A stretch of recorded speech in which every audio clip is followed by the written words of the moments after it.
Back in the days of yore, not long after the last knight had dismounted from his horse and thrown away his suit of armour, and while dinosaur breath still misted up the world in the mornings, the entire place was stripped of colour.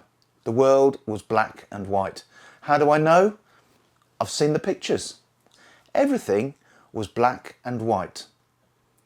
At least that's how it seemed. Up until the 60s, early 70s, black and white images were the only images that were taken seriously. Colour was used for advertising and for fashion. It wasn't a serious media to be shooting in. So what happened? Well, along came William Eggleston, among many others, but his guide is full of colour images, and it shocked the art world, shocked the photography world, because people felt that colour was not the thing to be doing. It was not de rigueur. However, black and white has many advantages, and now the great thing is that we have the choice. As photographers, we can be like William Eggleston and shoot in colour, or we can still shoot in black and white. And for me, Sebastian Salgado and his work has always been a real black and white touchstone for me, because what black and white enables us to do, obviously through stripping away the colour, is it creates an abstraction. We see the world in colour, so any removal of that colour makes the world a more abstract place. It helps us to question the intent of the photographer. What was Salgado trying to do when he created this image like this? Why did he choose to do it in black and white? Very often it's about shape and form. Architecture, for example, any strong lines, any strong shadows show up really, really well in black and white without the distraction of colour. Portraits, particularly if you're talking about shooting an image of an old man with a craggy face, all of those lines can be accentuated in a black and white image. So it becomes a deliberate choice, not just an economic one. Back in the day, colour film was much more expensive, and therefore the black and white option was cheaper. But it's also an aesthetic choice now, because in many cases black and white images work better. When I shoot in RAW, which gives me the capacity to strip out the colour in post-processing. And the images we're going to look at today, 5 images that I've chosen from last year, are all images that I did exactly that to. I took the image in RAW, I could have used it in colour, but for various reasons that we're going to be looking at today, I chose to process them into black and white. As I said, it gives us much greater leeway to use deeper blacks and purer whites. So let's have a look at those 5 images. This first image I've called History's Eyes. I'm never actually sure whether the wording says history has its eyes on you or history has its lies on you. I quite like the fact that it could be lies, but I suspect that it is eyes. I could go back and check, because that poster, the advert that gives this picture its title, is still there.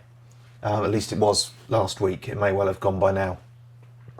However, this is an image which is no longer possible, because like so much of London, it is constantly changing, and I used to always really like this particular place because it's semicircular. It's an arch.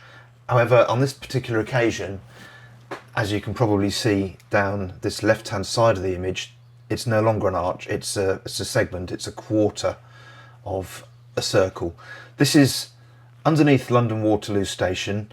I believe it's the Jubilee line. It's the walkway to the Jubilee line, and normally this is just the first half of that particular walkway. Now it is actually back to the whole it's now back to the whole half. It's now a full semicircle because this wall has been removed. So what we have here really is a central walkway with a moving walkway this side, and behind this wall where they were presumably doing some work was another walkway. So what you get now is a semicircle with 3 walkways, a static one in the middle which provides symmetry. However, on this occasion, because of the construction work that was going on, it is just a quarter of circle. It's a 90 degrees angle. But I like that. And I like the fact that you can no longer take this photograph. It's one of the attractions of street photography to me, is that things are forever changing, and this is a moment in time. So what have we got? Well, we've got the symmetry that I mentioned to you, but we've also got some other strong features here. We've got the leading lines of the walkway, which disappear into the picture, along with the leading line of the wall. Sense of parallax here, and obviously these bright fluorescent lights above, which disappear into the distance about a third of the way into the frame, for those of you who are big fans of the rule of thirds. And you can see a small group here disappearing into the distance, completely anonymized, all in black, shadowy figures disappearing, sort of perhaps retreating into history. And we've got 5 central characters. First of all, we've got this lady here who is staring very much forward. She's ignoring the fact that history's got its eyes on her. She's got her eyes on where she's going. She's going at the pace of the walkway, fully determined. Our second character here looks much more resigned, more impassive. It's almost as if she's looking at the camera but thinking, what the heck, he's taking a picture, but I really can't be bothered to do anything about it. Behind her, we'll come to the child in a moment, but we have this figure of a man here who looks like he's carrying the weight of the world on his shoulders. His head is down, his furrowed brow is very knotted. You can see the contours in his face really well, and this is a classic example of where I feel black and white works particularly well. And behind him, bringing up the line, a woman who seems to have noticed what I'm doing and doesn't either really seem too concerned. But what I really like is this little chap here, poking his face out from between perhaps his mother and his granddad, I'm not sure. But he seems to be the only one fully aware of what's going on. He's got a cheeky grin on his face. He's looking directly at me. You could imagine him about to be saying, "Oi, that man's just taken my picture." Whatever's going through his head, his face to me makes this picture, because he's upbeat and cheeky in a way that the other 4 adults definitely are not. And that's why this particular group really works for me. Colour would have been a distraction. There were bright colours in their clothes, and it just is much better to take the colour out of this. It enables us to focus on the compositional elements and on the 5 characters here and their expressions. So I've really deepened the blacks, I've raised the whites, so that we get a real sense of these faces in the dark, but also the passage through those parallax lines. So that's my first image. This second image is something I've called Heading Home. Ironically for me, it was right at the start of my journey, because I very often start off at London Waterloo, and the first thing I do to walk into town is to go across the river at the bridge, Hungerford Bridge, where there is a pedestrian bridge and the railway bridge, which are only feet apart really. So I often make this journey, and I always look down from the pedestrian bridge down onto the road below. This is the embankment, so if you can imagine, the river is off to the left and the rest of the city, so up to Charing Cross, Trafalgar Square, etc., off to the right. And as I said, I often look down. It's usually really busy, but on this occasion, possibly because it was so wet and it was cold, I think this was March, it's quiet. And in came our heroine. To me, this is a picture about solitude. It's a little person, perhaps lost in the city, or almost lost in the machine. These girders or these railings here, and the girders on the side of the bridge, the struts to support, all of it makes a real sort of feeling of being lost in the machine, and here she is. She's got this fantastic umbrella, which you can see casts a great big shadow down here, almost twice the size of her, but this fantastic umbrella, which is something like a great big turtle's shell really, so this is her shelter, but she is pretty much alone. And there are two other figures in here. One is this person here who looks like she's on a cigarette break, but I like to imagine that maybe she's somehow spying on our heroine here, making her way home, and this person here is saying, yep, she's on her way, she's past embankment now, sort of radioing it through to some superior in an office somewhere else. And the only other person that is hinted at is right over here, where you can see 1 foot and another shadow with an umbrella. Perhaps somebody is tailing her, following her home. So I know I'm reading much into this, but I am a storyteller, and that is very much how I see my images. And this is our heroine in this particular story, which is about her solitude. Photographically, again, deep blacks, brightish whites. I love the light pavement, where you can see all of the textures, the paving slabs, some of them broken. What I particularly like are the footprints of people. It's obviously been busier than it is now, and here are the footprints going through, showing up in quite a dark black. Again, black and white, because when you see this scene in colour, the bridge is painted in a strange blue, and the light is very golden, so it becomes a very warm picture. Whereas to me, the feeling at the time was not one of warmth, it was a cold March evening, and the story that I had in my head was much about solitude and coldness rather than about warmth and security. It does not say that to me. The third image I've chosen to share with you is this one. It's a portrait orientation this time as opposed to landscape, and I've called it Bird Feeder because the main character this time is this rather frail elderly lady with a walking frame surrounded by pigeons. This was taken at quite a different time to the previous two images. First of all, the light was very harsh. This was taken in Chicago in August, and we were surrounded by tall buildings. It may not be immediately apparent here because there is only some very shady images of the windows of those buildings, but roughly 2/3 of this picture is that darkness which is seemingly coming in on this lady in the middle.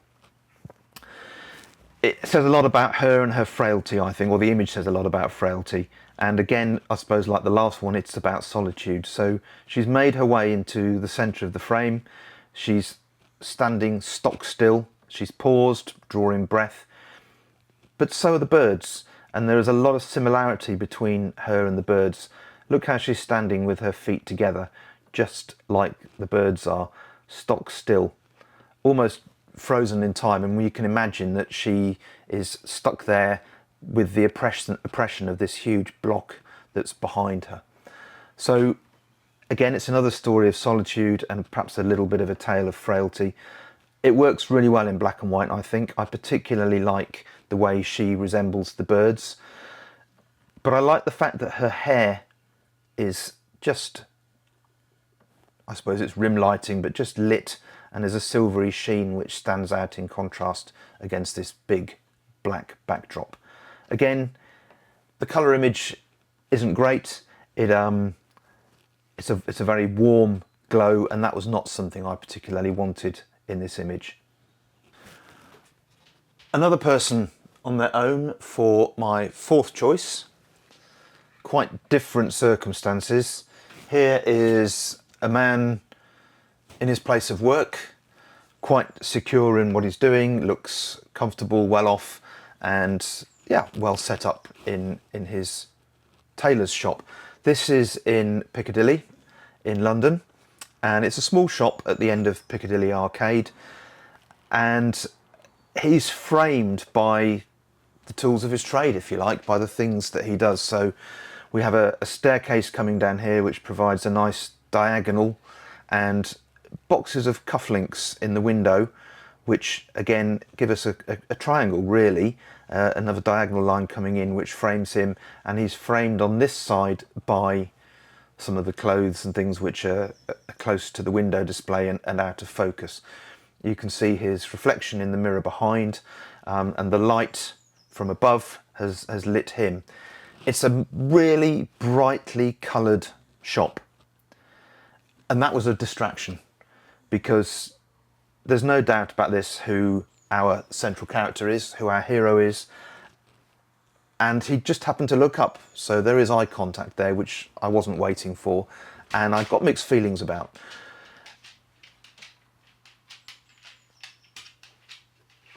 The colours were a distraction, and so therefore, again, simple choice, it had to be black and white for me. The final image I want to share with you today is this one, which was taken in bright sunlight in Cambridge, England, last summer. It's obviously a portrait. It's a candid portrait. I never ask permission when I'm going to take a photograph. More about that another time. So it's a candid portrait, but I actually feel it's just as much an abstract image as it is a portrait, which is probably a strange thing to say. First off, in the raw file, there's actually very little colour in it anyway. It's all shades of white and black, but just as white is made up of a whole rainbow spectrum of colours, there are elements of pinks and greys and blues throughout the picture, and the walls in the background are a sort of an off-white. The shawl was a bit of an off-white as well. There was some elements of pinky tones in there, and the harsh light of the sun, the afternoon sun, was quite golden. So that to me was a bit of a distraction in something which was actually already a fairly monochrome image. So it made sense to strip it back completely to black and white. The reason I said that I feel that it's abstract is that it's very much an image about lines and geometry. Let me show you. So there's a line coming down here, a diagonal, and another one there, which makes a dark triangle. This line is repeated in that angle of the handrail here. Both of those almost creating an arrow pointing you into the picture. The right hand side of the image, the darkness here is very much a frame. So you've got the two lines here leading you into the picture and the woman centre here. This line of her handbag mirrors the line over there. Another diagonal here, which is parallel to the handrail. Lots of lines and diagonals, but the central key lines to me are the three lines that make up this triangle here across her face. And even within that, you've got a parallelogram, using my maths teaching terms here, across the eye. So this is the key part of the picture to me. It's the eye, and as humans we're always drawn to the eye, and it's framed in this blackness, which is also almost a triangle. So it's an image of triangles. We know that triangles are very satisfying compositionally, and that's really why I think it works. This is a frame within a frame within a frame within the whole frame, and frames are really important techniques in photography and artistic composition. So that's why I chose this image. I don't think it's necessarily the best image I took last year, but there is something about it compositionally which fascinates me. I can't claim to have been fully aware of all of those things at the time that I took it. It was an instinctive shot, but I do believe that the hard work that you put in over the years leads to you making these instinctive choices and getting the image as close to right, whatever that means, as possible. So that brings this particular video to a close. I hope you found it useful. One of the things I feel about black and white is that it encourages us as the viewer to take time to look at the photograph, to question what was the intent of the photographer in removing the colour and creating that abstract image. Black and white can highlight different aspects of an image, as I've shown through these pictures today. So what do you prefer? Do you prefer colour? Do you prefer black and white? Is it a case of sometimes one, sometimes another? Do you have a favourite image of these 5? I'd love to know. Do comment below and let me know how you feel about colour and black and white. Thanks for watching.